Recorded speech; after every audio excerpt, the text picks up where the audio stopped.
Welcome everyone. আজকের ক্লাসে আমরা ইংরেজি উচ্চারণ এবং রিডিং শেখার 3টি সিক্রেট টিপস নিয়ে আলোচনা করব। 100% সঠিক ইংরেজি রিডিং এবং উচ্চারণ যদি করতে চাও তাহলে সবাইকে রিকোয়েস্ট করব শেষ পর্যন্ত পুরো ক্লাসটি স্কিপ না করে দেখো, কারণ ইংরেজি রিডিং এবং উচ্চারণ পড়তে এই টিপসগুলো খুব ইউজ হয়। তাই সবাইকে রিকোয়েস্ট করব পুরো ক্লাসটি দেখার জন্য। চলো তাহলে শুরু করি। প্রথমে আমরা দেখে নেব IGN ভার্সেস ING। IGN এর উচ্চারণ কেমন হয় এবং ING এই দুটোর উচ্চারণ নিয়ে আমরা অনেকে কনফিউশনে থাকি, আর এখানেই আমাদের ভুল হয়। যেমন দেখো, IGN এর উচ্চারণ হয় আইন, এটা হচ্ছে ওয়ার্ড প্যাটার্ন। কোনো শব্দে যদি IGN থাকে তার জন্য আইন উচ্চারণ করব। যেমন SIGN এর উচ্চারণ হবে সাইন। কেন? আমরা সবাই জানি IGN এটা হচ্ছে ওয়ার্ড প্যাটার্ন, এর উচ্চারণ হয় আইন। এবার এর জন্য কি হয়? দন্তস। এবং IGN এটা হচ্ছে ওয়ার্ড প্যাটার্ন, এক্ষুনি শিখেছি আইন, তাহলে দন্তস প্লাস আইন, সাইন। পুরো শব্দটির উচ্চারণ হচ্ছে সাইন, কিন্তু আমাদের সমস্যা এখানে হয় না, আমাদের সমস্যা হয় এখানে।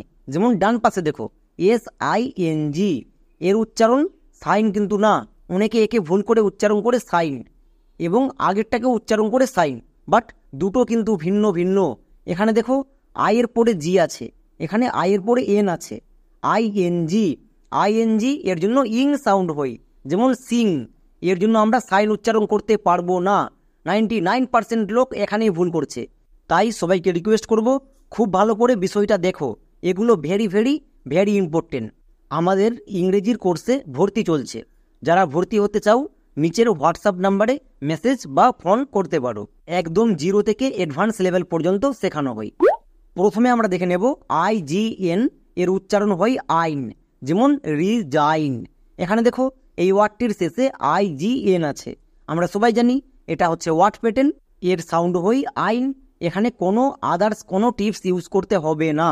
এবার এখানে দেখো RE, আমি বলেছিলাম ওয়ার্ডের মধ্যে যদি ভাওয়েল থাকে তার সাউন্ড করতে হবে। এখানে ই ভাওয়েল আছে, তাই ই এর জন্য ভি। নেক্সট এস কনসোনেন্ট, তাই ভি এর পাশে সি লেখো। আই ভাওয়েল, তাহলে কি লিখবো? ভি। এবার এখানে কোন রুল হচ্ছে? VCV। আমরা সবাই জানি VCV রুলে লং সাউন্ড হয়। কার লং সাউন্ড?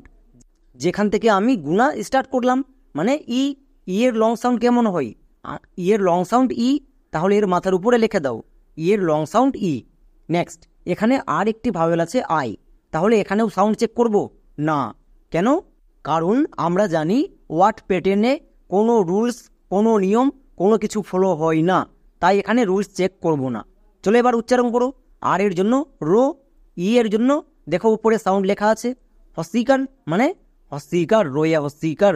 নেক্সট এস এর জন্য দন্তস, কিন্তু এখানে সবাই ভুল করে, এস এর জন্য দন্তস হবে না। এর ক্ষেত্রে মনে রাখবা এস এর দুপাশে যদি দুটো ভাওয়েল থাকে তখন এস এর জন্য আমরা বর্গীয় জো সাউন্ড করি, এটা আগের ক্লাসে বলে দেওয়া আছে। এখানে এস এর দুপাশে ভাওয়েল আছে, তাই এস এর জন্য বর্গীয় জো উচ্চারণ করব। নেক্সট IGN ওয়ার্ড প্যাটার্ন, এর জন্য সাউন্ড হয় আইন, তাহলে বর্গীয় জো প্লাস আইন, জাইন। এবার পুরোটা কি দাঁড়ালো? রিজাইন। একে আমরা রিসাইন বলতে পারবো না। একই রকমভাবে DESIGN ডিজাইন, এখানেও দেখো এস আছে, এস এর দুপাশে দুটো ভাওয়েল আছে, তার মানে এস এর জন্য বর্গীয় জো উচ্চারণ হবে, তাহলে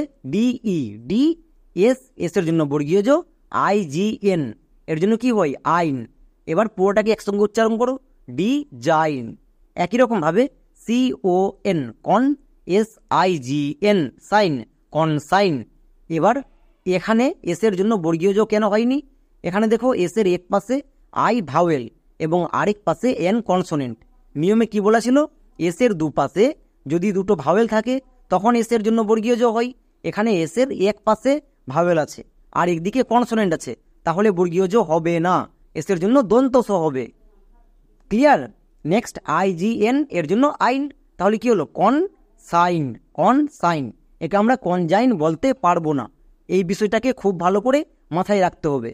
IGN ওয়ার্ড প্যাটার্ন, এর জন্য আইন সাউন্ড করব, যেমন ডিজাইন, কনসাইন।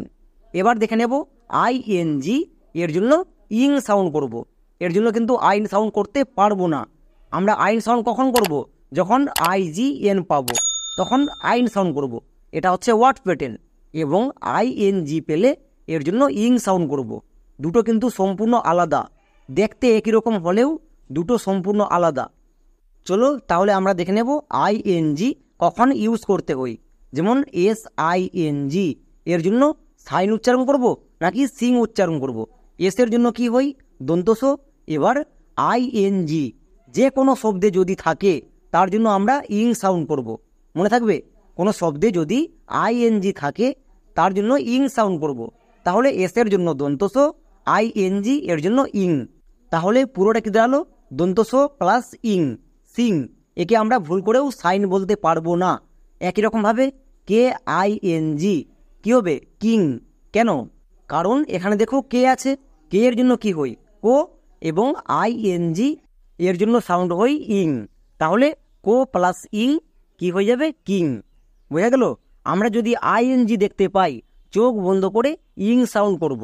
একই রকমভাবে দেখো CRYING ক্রাইং, TRYING ট্রাইং। এই দুটো শব্দের শেষে ING আছে, তাই এর জন্য ইং সাউন্ড করছি। যেমন ক্রাইং, ট্রাইং। অনেকে এখানে কনফিউজ হয়ে যায় ING এর জন্য আইন করবে নাকি ইং করবে। মনে রাখতে হবে ING এর জন্য সবসময় ইং হয় এবং IGN এর জন্য আইন হবে। দুটোর মধ্যে কিন্তু পার্থক্য আছে। নেক্সট, এবার আমরা দেখে নেব শব্দের শেষে যদি আই থাকে তখন সেই আইটাকে উঠিয়ে ওয়াই করে দিতে হয়। যেমন সিটি। আমরা এই ওয়ার্ডটিকে প্রথমে বানান করে নেব। দন্তস, দন্তস এর জন্য হয় সি, তারপরে হস্যিকার, হস্যিকার এর জন্য আমরা আই ইউজ করি, তাহলে হস্যিকার এর জন্য আই। নেক্সট, টো, টো এর জন্য কি হয়? টি, টো এর জন্য টি। এবার আবার হস্যিকার আছে, তাহলে হস্যিকার এর জন্য আই হই। তাহলে কি দাঁড়ালো? CITI, সিটি না। এর ক্ষেত্রে একটা জিনিস মনে রাখতে হবে, কোনো শব্দের শেষে যদি আই থাকে তখন সেই আইটাকে উঠিয়ে ওয়াই করে দিতে হবে। কারণ কোনো শব্দ আই দিয়ে শেষ হতে পারে না। যদি আই দিয়ে শেষ হই তাহলে আইটাকে উঠিয়ে ওয়াই করে দিতে হবে। যেমন CITY, সিটি। একই রকমভাবে হ্যাপি। এখানেও দেখো শেষে হস্যিকার আছে, আমরা জানি হস্যিকার এর জন্য আই হই। চলো এর প্রথমে উচ্চারণ করে নিই। হইয়ের জন্য এইচ, জফলা আঁকা, জফলা আঁকা এর জন্য এ হই, হইয়ের জন্য এইচ, জফলা আঁকা এর জন্য এ, তাহলে HA। এবার পো, পোয়ের জন্য কি হই? পোয়ের জন্য ডবল পি। আমরা তো জানি একটা পি হই, কিন্তু এখানে ডবল পি ইউজ করতে হবে, কারণ ডবল লেটার এর ক্লাসে আমাদের খুব ভালো করে বোঝানো আছে কখন ডবল লেটার ইউজ করতে হয়। এখানে ডবল পি হবে। এবার হস্যিকার এর জন্য আই। শব্দের শেষে আই আছে, আমরা জানি শব্দের শেষ আই দিয়ে হতে পারে না, তাহলে আইটাকে উঠিয়ে ওয়াই করে দেব। এবার হচ্ছে সঠিক বানান, যেমন HAPPY, হ্যাপি। তাহলে খুবই সিম্পল নিয়ম, যদি শব্দের শেষে আমরা আই দেখতে পাই সেই আইটাকে উঠিয়ে ওয়াই করে দেব, ব্যাস। যেমন একই রকমভাবে HOBBY, হবি। এখানেও দেখো শব্দের শেষে হস্যিকার আছে, হস্যিকার এর জন্য আই হই, আইটাকে উঠিয়ে ওয়াই করে দিয়েছি। একই রকমভাবে GLARY, গ্ল্যারি, CANDY, ক্যান্ডি। চলো তাহলে কয়েকটি হোমওয়ার্ক করি। যেমন এই তিনটি ওয়ার্ডে দেখো শব্দের শেষে ওয়াই আছে এবং এখানে ING আছে। এদের উচ্চারণ সবাই কমেন্টে লিখে দেখাও। এখন পর্যন্ত যারা পুরো ক্লাসটি মন দিয়ে করেছো, আমি গ্যারান্টি দিয়ে বলতে পারি ইংরেজি উচ্চারণ এবং রিডিং পড়তে গিয়ে এই টিপসগুলো মারাত্মকভাবে হেল্প করবে। তাহলে আজকের মতো এখানেই, দেখা হচ্ছে নেক্সট ক্লাসে।